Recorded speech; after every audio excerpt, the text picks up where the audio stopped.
মানুষ হোক কিংবা মেশিন, প্রত্যেকটা জিনিসেরই একটা নির্দিষ্ট সময় থাকে, যেই সময় বাদে সেই জিনিসটা অকেজো হয়ে যায়। একটা লোকোমোটিভ প্রত্যেক দিন প্রায় 1000 কিলোমিটারের মতন চলাচল করে।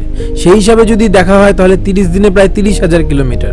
এরকমভাবে যদি চলতে থাকে তাহলে একটা লোকোমোটিভ বছরে প্রায় কয়েক লক্ষ কিলোমিটার চলে ফেলে। কিন্তু একটা গাড়ি যদি দেখা হয় 1 লক্ষ কিলোমিটার যদি সেটা চলে, তাহলে সেই গাড়িটা খুবই তাড়াতাড়ি ধ্বংস হয়ে যায়। কিন্তু লোকোমোটিভ সেটা হয় না, কেননা লোকোমোটিভের মধ্যে যে ট্র্যাকশন মোটরসগুলো থাকে সেগুলোকে মাঝে মাঝেই পরিবর্তন করা হয়।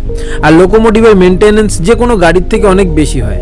প্রায় 7 থেকে 8,000 কিলোমিটার পরে লোকোমোটিভকে নিয়ে এসে সেই কারশেডে সেই লোকোমোটিভের প্রপারলি চেক আপ হয়, প্রপারলি সেই লোকোমোটিভকে মেনটেন করা হয়। যে জিনিসগুলোকে বাতিল করার সেই জিনিসগুলোকে বাতিল করা হয়, যে জিনিস নতুন লাগানোর সেই জিনিসগুলোকে নতুন করে লাগানো হয়।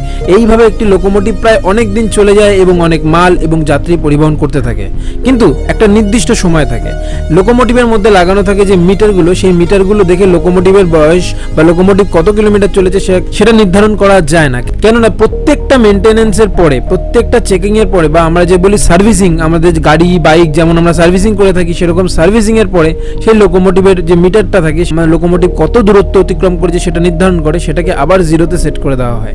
সেই জন্য লোকোমোটিভের মিটার দেখে কখনো নির্ধারণ করা যায় না যে লোকোমোটিভ কত কিলোমিটার চলেছে। কিন্তু হ্যাঁ, একটা যদি নির্দিষ্ট বয়স বলতে হয় তাহলে প্রায় একটা লোকোমোটিভ 35 বছরের কাছাকাছি চলে যায়, যদি তেমন দুর্ঘটনার মুখোমুখি লোকোমোটিভটি না পড়ে।